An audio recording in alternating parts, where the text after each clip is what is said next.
All right, everybody, welcome to Remodelers On The Rise. I'm your host, Kyle Hunt. I have a wonderful guest with me today. His name is Jared Lewis. He's the owner of Lewis Design Build Remodel in, some might say, beautiful Santa Cruz, California. Welcome, Jared. Thank you. Thanks for having Now, me. now, is it beautiful today here in kind of winter time as far as Michigan goes? What's it like in Santa Cruz? We do have blue skies today, but it has been raining pretty much nonstop for the last 2 weeks, and Oh my.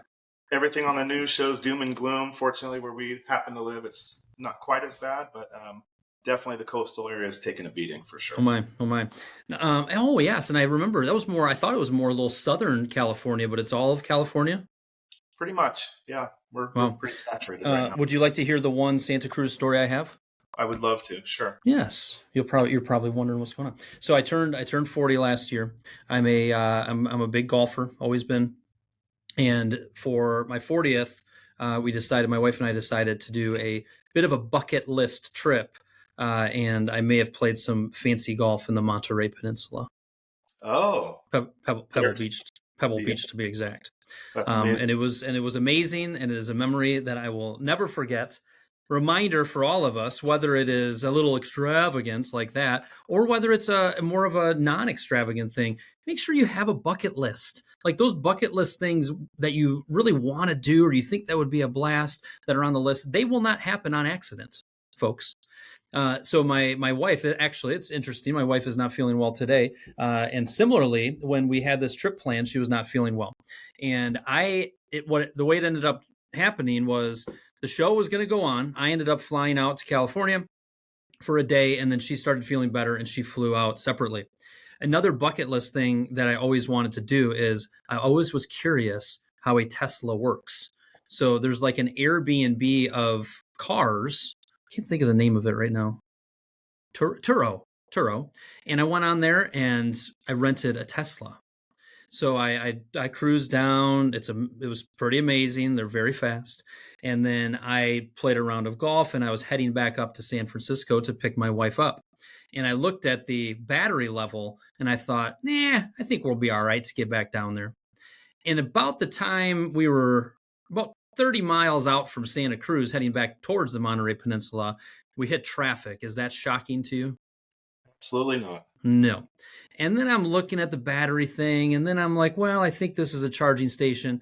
It ended up not being a charging station, and then we ended up getting to our destination with about maybe 1.5% battery life. And that was her welcome to California and our welcome to battery powered cars. Very fun story. Yes.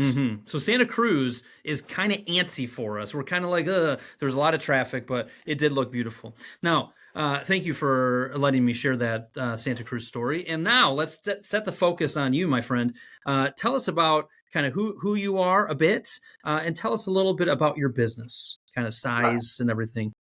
So, as stated, I'm Jared. I own a small company here in Santa Cruz County, Lewis Design Build Remodel. We primarily focus on high-end kitchen and bath remodeling, as well as whole home renovations, and we'll probably do 2 to 3 additions a year, about Okay. 1,000 to 1,500 square feet. Um, we are very sub-heavy. I only have at present one employee, and that kind of is by design. Up until January, I had two, and lost one to health issues, and have kind of been reevaluating which direction I want to go. Hmm. Well, Um, can I pause you there and you won't forget where you're going next? no, Cool. go ahead. So two things. One is here's a remodeler, and you're going to hear his story. He's been successful. He's been profitable. He's doing a lot of things. And reminder for everybody listening to this: there is not one right way to do this. The beautiful thing about the remodeling business is you can approach this in a lot of different ways. You can be lean and mean. You can have additional staff. There's a lot of ways to be successful. So just a reminder to everybody listening to this, yes, learn, yes, hear different perspectives, but make sure you're deciding how you want to run your race. And your race and the way you're running it may change as the year goes on, or as the years go on. And then one other thing, you said you're sub heavy. You are not sub anything. You are trade partner heavy. Okay, sure. Trade. Yep. Subcontractor, it already has a little bit of a negative connotation. Mm. Trade partner has a very different feel to it. So I would just encourage you to change that wording. Sure, Yeah. sure.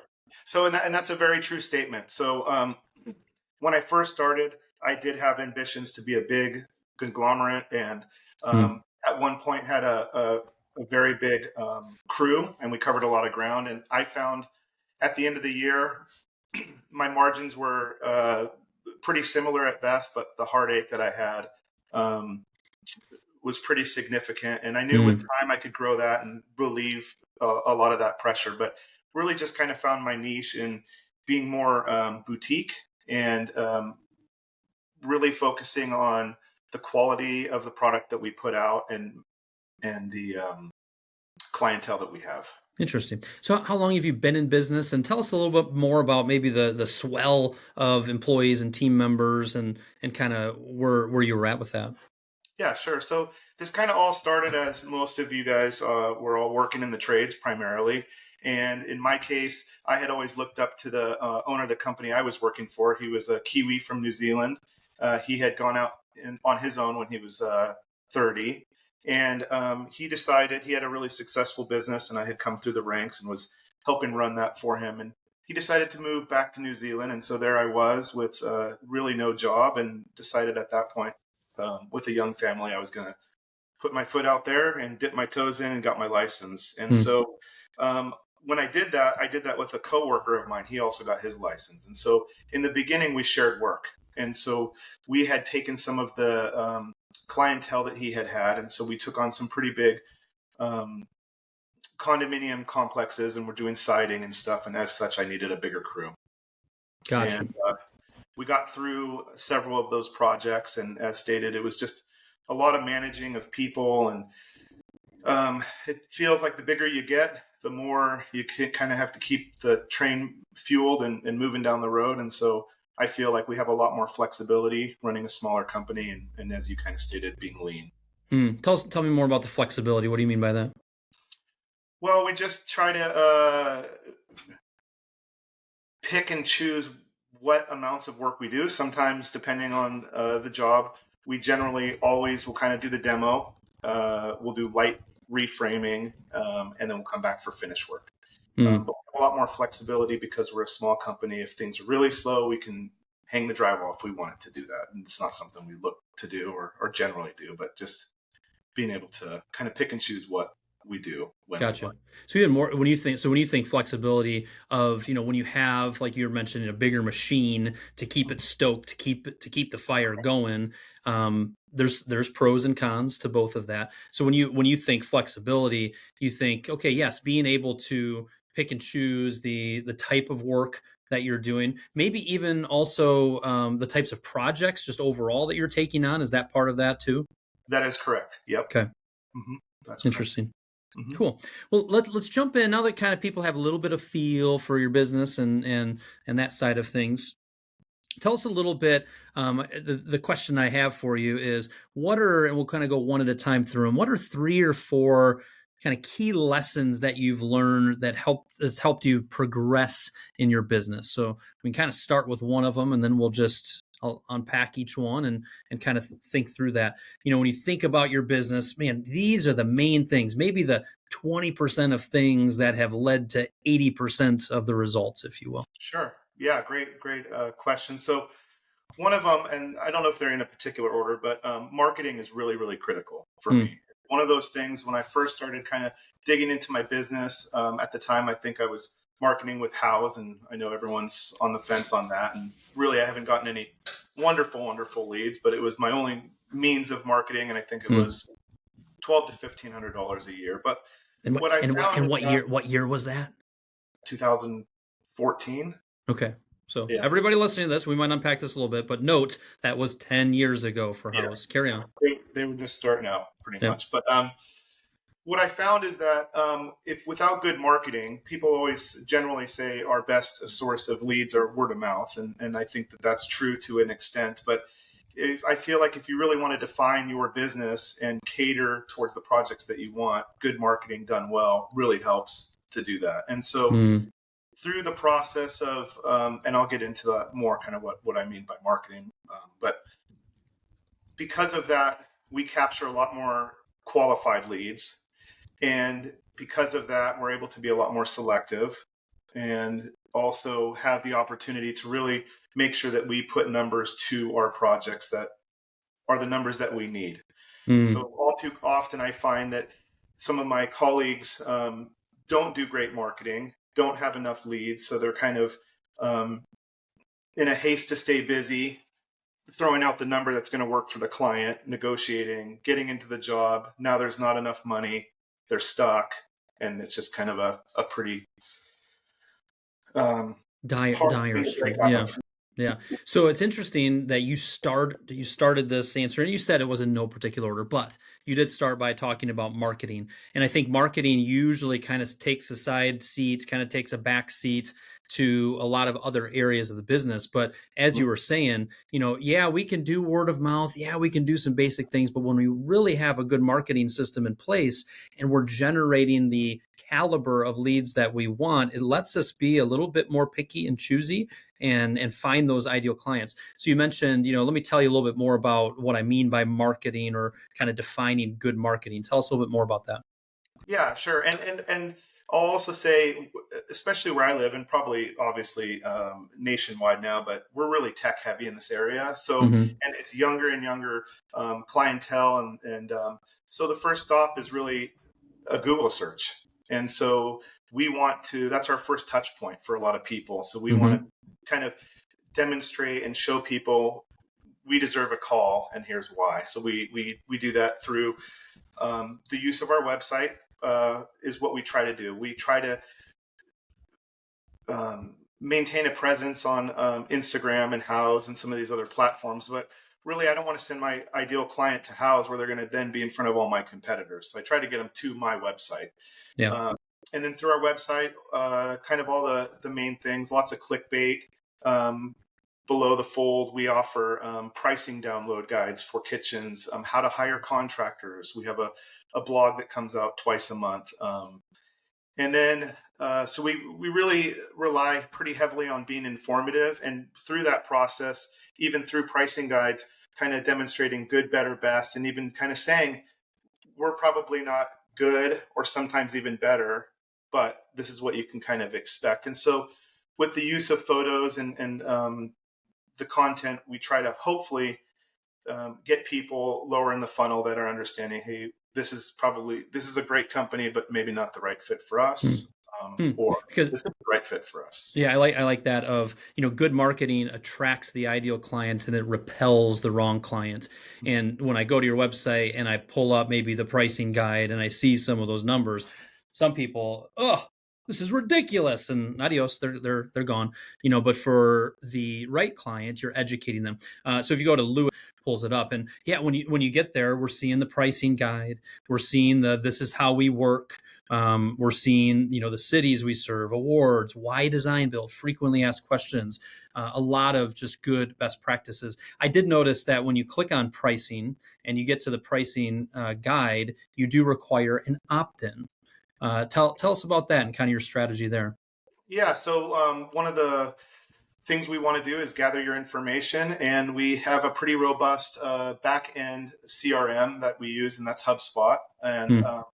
these are pretty big commitments in the way of software expenses for sure, but we feel the value is there. And so we've got this down pretty well. So as soon as we capture your information, and especially if it's, say, a kitchen remodeling guide, well, now we kind of have you in the sense that we know that you're interested in a kitchen. So we have workflows built behind that. So you'll start receiving periodically information about kitchen remodeling, and that could be a blog topic, or these are all preset things. Yep. Um, and then behind that, we have lead scoring. So we understand, or the computer understands, how often people are engaging with this content.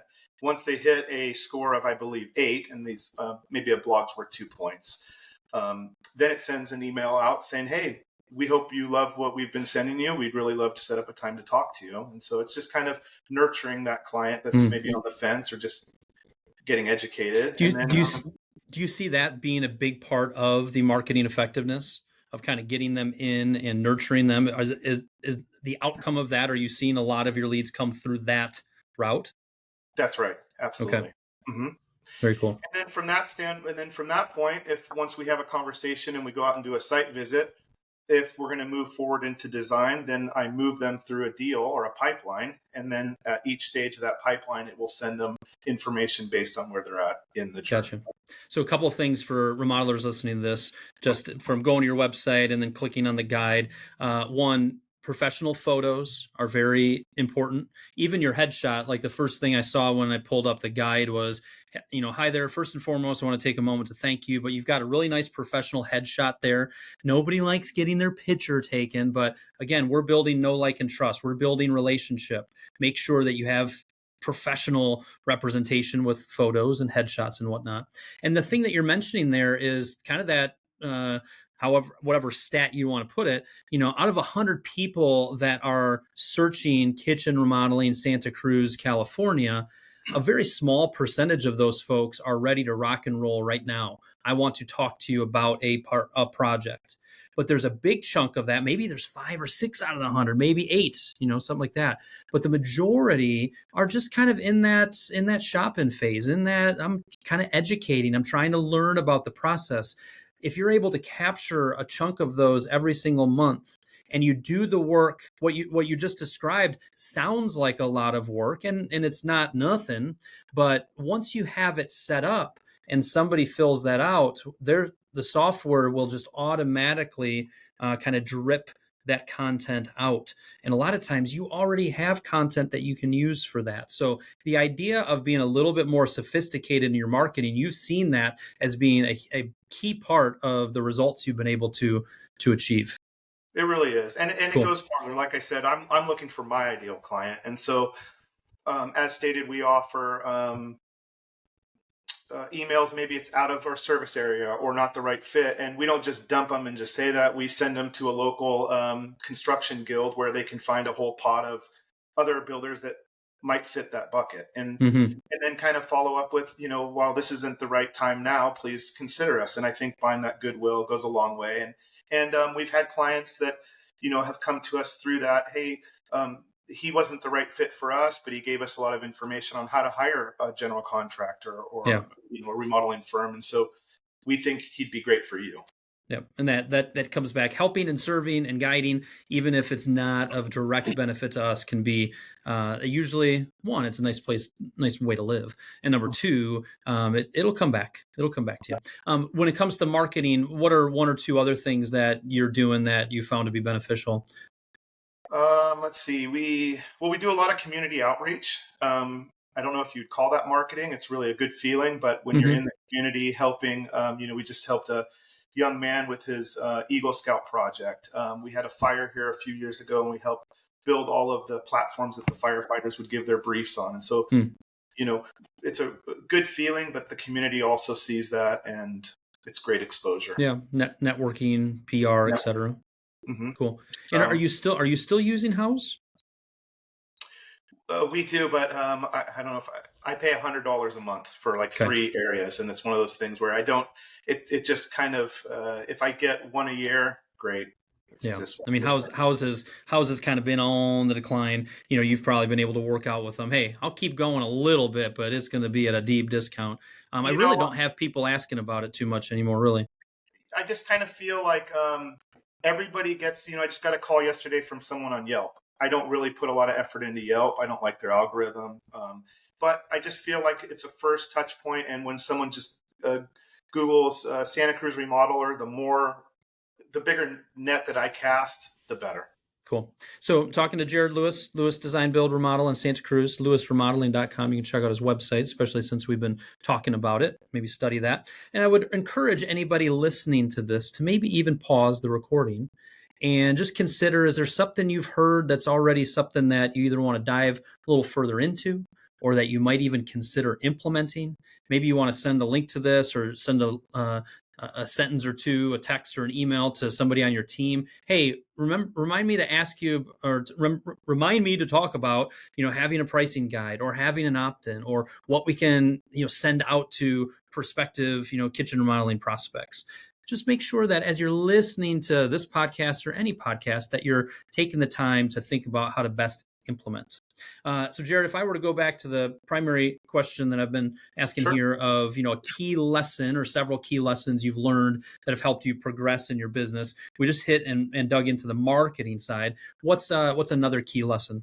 Knowing your numbers is really, really critical for me, Hmm. and should be for you. I think all too often, at least for me, when I first started, it was sort of, you don't really understand anything. You're good at the trade, but the business side you have to learn. And so, I think at the time, again, this was 17 years ago, but in our market, you might be able to charge $50 an hour. And so there I was estimating, bidding, I wasn't getting jobs. And I kind of started talking to colleagues and said, oh, maybe when you're 30 miles away over in San Jose, in these other markets, you can get that, but not here. And then slowly as it's progressed, the bottom line is you really have to understand what it takes to run your business, Mm-hmm. understand where your numbers need to be, and then really work to stay true to that. And then I guess a follow up to that is that one of the things I do that I've kind of gone every different direction is I do fixed fee contracts. I've done it every which way where I break it down by line item, by group cost. Now we sell value. You scroll to the very bottom, it's one big chunk of it. And we just find the most success because in the past we've had people, hey, it said on-site toilet, good for 4 months at this much. You did such a great job and you got it done at 2. Do we get a credit for 2 months? And it's like, no. What about the plywood that my guys miscut? I had to go to the store and things like that. So we really just try to sell value, and I like that. Yeah, there's a lot of different ways to do it. I like the we sell value part of going, we'll be able to give you some insight into the project and you'll get a feel for, what is driving the different investment amounts. But you've decided, we've had the most success by doing more of a fixed fee contract and selling the value. And there's a lot in our industry that are doing it that way. There's also a lot that might be doing it a little bit more transparently. There's a lot of different ways to do it. No matter what way you do it, knowing your numbers is the key foundation aspect of that. You need to know what your overhead expenses are. If you have in-house staff, you need to be very clear with your employee labor burden. You have to have a goal for how much net profit you're aiming for. You have to understand how your markup and margin works and understand the difference between those two things. You have to understand your total revenue, your cost of goods sold, your gross profit margin. What you're describing there is what every coach and consultant in our industry, myself included, have been preaching and will continue to preach. We'll even be preaching it in 2062. Now, will I be still coaching then?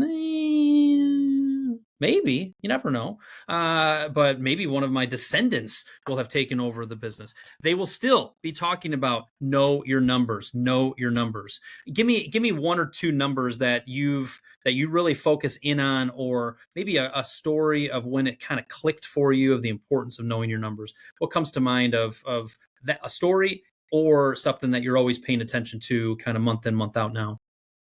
Yeah, I mean, I think for me, I had joined another organization with to get some coaching, and I was in a group of all these different builders from throughout the country, and all different sizes. And so part of that was you needed to turn in your balance sheet and your income statement, and they kind of went through all of it with you. And surprisingly, I had a very healthy company, but I didn't understand my numbers. I just knew that there was money coming in, there was money leaving, and we were okay. And so at that point, I realized, and I think they kind of describe it as you're in the cockpit of a fighter jet, and you got a little joystick, and the check engine light comes on, and you got one thing to try to diagnose. Where if you're like in a 747 and you got all the controllers and the light comes on, it's very easy to isolate where the issue is. And so I didn't have any control over what was happening. I just knew I was profitable. So digging in, understanding, gross profit is really critical for us, and working backwards from that, understanding where we're losing, where we have the slippage or grippage within the jobs, is one of those key metrics that has helped. Slippage or grippage, getting that kind of job costing there. What's my expected cost versus actual cost? What's my expected gross profit versus actual, and making sure that we're tracking that closely. Excellent. Some good reminders there. What's another kind of key key kind of lesson you've learned that's helped you progress? Well, I think kind of tying this all together, so it kind of all ends up layering itself. So the good marketing attracts the good client for us, Hmm. or helps us to get on track. But then through the website, as stated, we're a design build firm. So we really only provide estimates for a project that we design. All too often, there's kind of design bid build, and people will go out, they'll seek help, and they'll call with a set of plans, but they're calling 5 or 6 different contractors sometimes to see what the project's going to cost. And so by educating them on what we can expect through conversation of their project cost, getting the buy-in from that. So, hey, our budget's $300,000. We're going to go into design. Now our close ratio is in the high 90s because as long as we can explain why we're going to go over $300,000, they've kind of already got that in their mind that they're okay spending that much money. Now they're not going out to seek other estimates. Um, so that also helps with that fixed fee because they're not digging in. As long as that bottom line number, generally speaking, is what they have signed on in their minds or through conversation, stays true, Yeah. we're usually pretty good. So what I'm hearing there is the design build approach, and just also just being very clear with your process. This is how we work.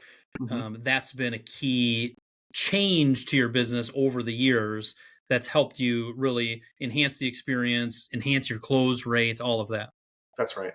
Yeah. Do you remember a day back in the day where you would have been like charging for design and project development? That sounds ludicrous.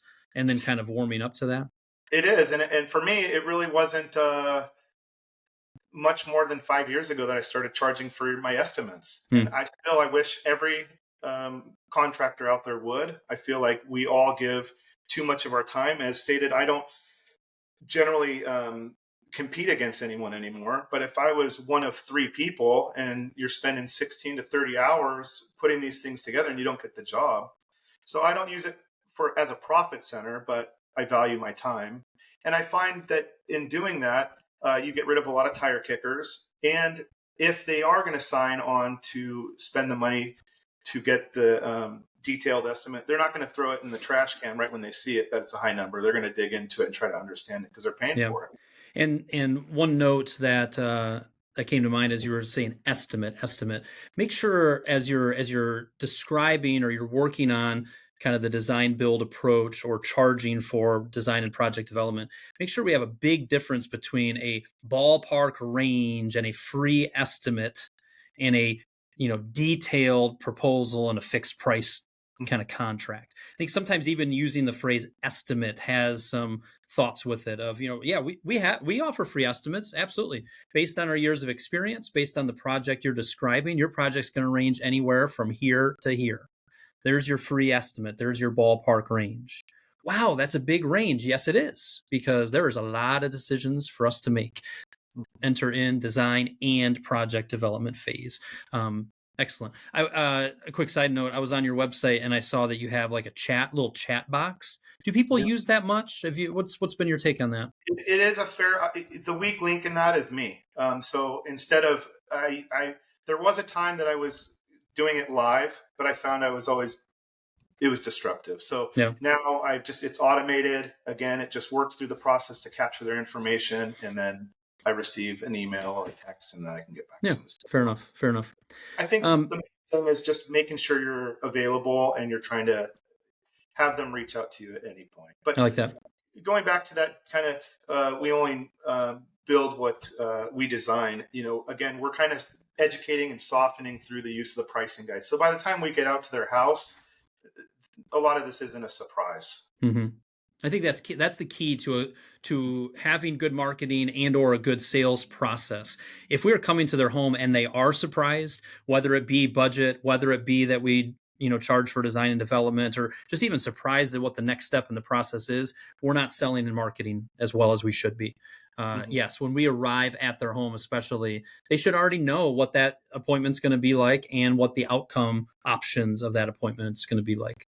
And I always try to, one of the things I learned, I always try to have both parties. If you have the power of veto, I want you at least the first meeting, if we can Mm-hmm. do it. Now, how do Because I you feel like how do you how do you solidify that? How do you make that happen? I just ask. Hmm. I ask, is there another decision maker? That's part of the intake on the contact us form. If not, when I call them, I'll get that information. I'll say, is there a time generally that would work for the two of you to be there? Hmm. I know they all have busy schedules and it doesn't always work, but I can't tell you how often I've had a great meeting and we've talked about all things prices and this and that, and only to leave and it's, I'm back again or on a follow up call, trying to educate the other party. Cool. So. Yep, I got it. Kind of moving into a couple additional questions as um, we're not rounding third heading home yet, but we're moving in that direction. Next question I have is, what are you excited to work on and kind of implement next? I find that especially, as you're kind of describing your business. All right, we've got a lot of different pieces in place here. You got a lot of your systems maybe kind of sorted out, and I think something that we all as business leaders or owners need to continue to work at is staying excited about things. What's the next thing I'm going to sink my teeth into? When we don't have that, sometimes we kind of get complacent. And when we get complacent, we kind of get stale. And when we get stale, that's not great for business. So for Jared, what are you excited to work on and kind of implement next? What's got your attention? I'm in a little bit of a lull right now. I'm a little Huh? stagnant. That's one thing that happens. So I think that for me, I've been doing this for a while. I find myself not getting burnt out, but almost wanting to ease off and just kind of. I feel like I worked really hard to kind of get where I'm at, and I wanted to just kind of almost coast a little bit. I know it's maybe Hmm. not the answer you're hoping to hear, but and just kind of ensure that I'm focused on quality of life. I have, a daughter who's in college and a son who's almost out of the house, so just trying to be around as much as I can. Yeah. Tell Um, us more about the quality of life, because when we had talked previously, you and I talked about it a bit, of you taking a lot more time off last year than probably 10 years ago you would ever imagine taking. Tell us a little bit about that and how you've been able to do that. yeah, really, I'm being a lot more focused on because I'm smaller. I'm able to kind of queue in the projects when they fit my schedule, as opposed Hmm. to having to keep going all the time. So, last month I was very fortunate. I took 3 months off. I did a trip to Africa Last year you did. last year, last Wow. calendar year. We took a trip to Africa, and that was 3 weeks, and it was awesome to not only be gone, but to really, really disconnect from my company. Yeah, leading up in the last 15 years, you're, and I'm sure a lot of people that'll resonate. You're on vacation, but you're always replying to a text or you're Sure. answering the call. Um, so, yeah, quality of life is just really trying to take a hard stance and stop at 4 o'clock every afternoon, Hmm. and getting myself in a position to just walk away and not think about what's going on till the Hmm. next morning. I've heard several things there. One, kind of a hard stance. Like this is non-negotiable. Our work expands the amount of time we give it. That's Let right. me repeat that. Our work expands to the amount of time we give it. If you stop giving your work so much of your time, you will start working smarter. You will start maybe delegating differently. You will start putting things in the parking lot. I'm not going to work on that right now. I don't have time to work on that. That's something for the future. You will start to make sure that you don't let the work expand out beyond that.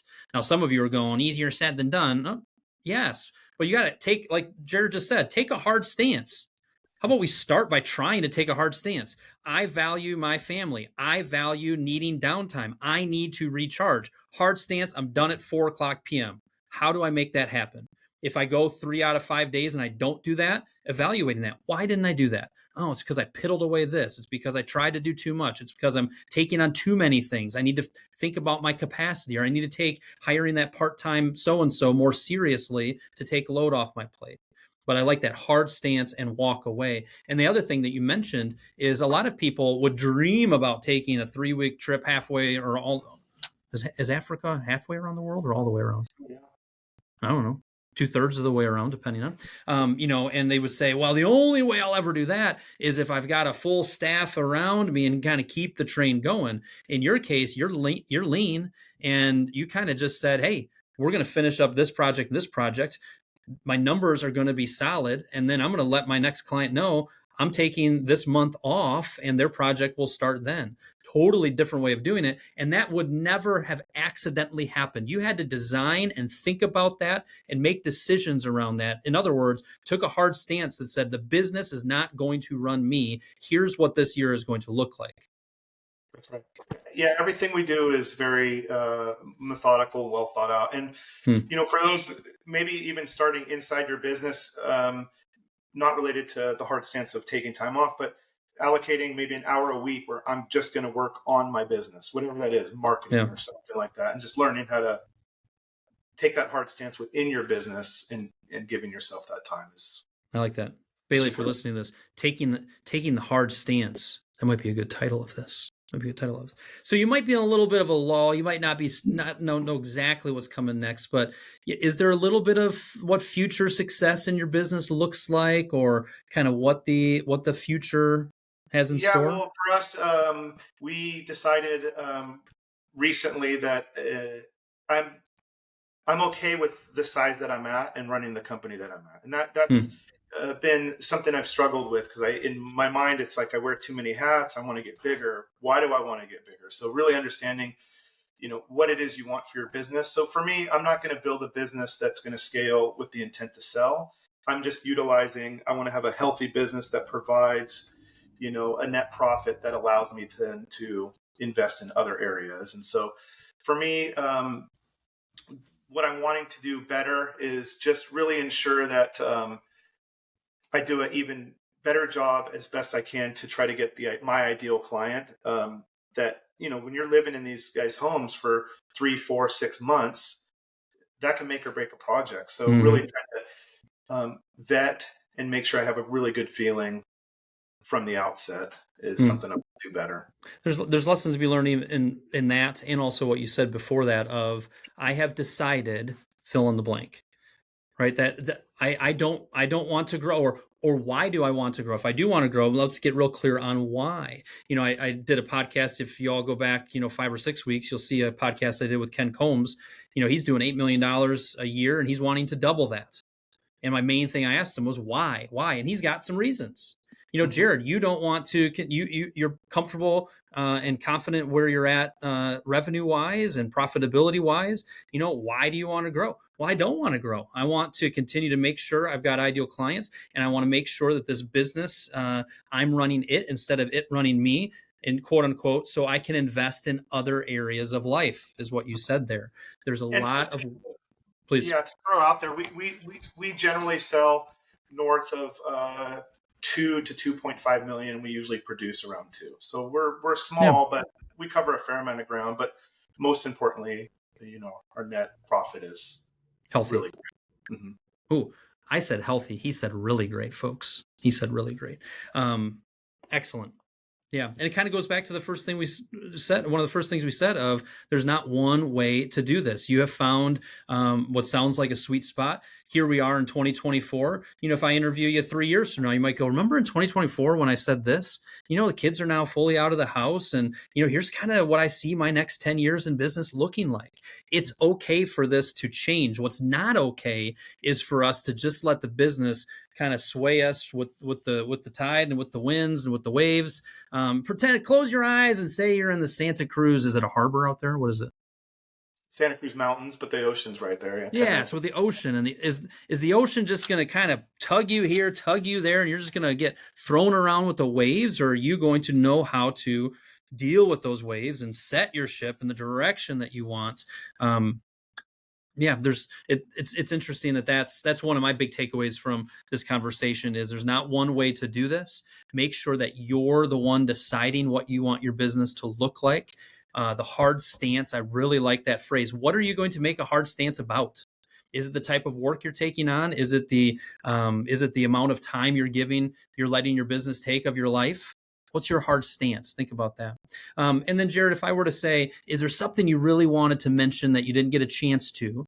And or what would you like kind of your main takeaway for people listening to this? What comes to your mind for the main takeaway? Just try to not lose sight of why you're doing this is really, really important. For me, Hmm. it was for my family, and hopefully everyone that's in this trade is doing it because it's something they really love doing. I wake up every day and I love engaging with my trade partners and Hey, my clientele. And for me, it just checks all the boxes. I'm not in one place for too long. I'm meeting great people. The money is generally great, and it's kind of instant gratification. So I like that. that's I, something you love.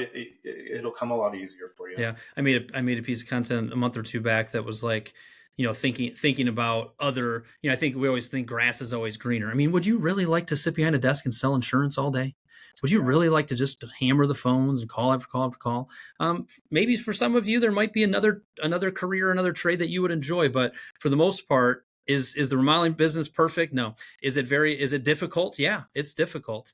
But when you get down to the root of why you love it and your expertise in it and the impact that you make for your clients, keep those things in mind to kind of keep the fire burning as you continue down the road of being a remodeler on the Yeah. rise. I really just make sure I work to live and I don't live to work. That's just kind of Bam. what I follow. I like it. That's a wonderful way to end this podcast right there, Jared. Thank you for sharing your story, sharing your experiences, sharing some of your coaching even. There's some good takeaways in there for everybody, and really appreciate you taking the time. My pleasure.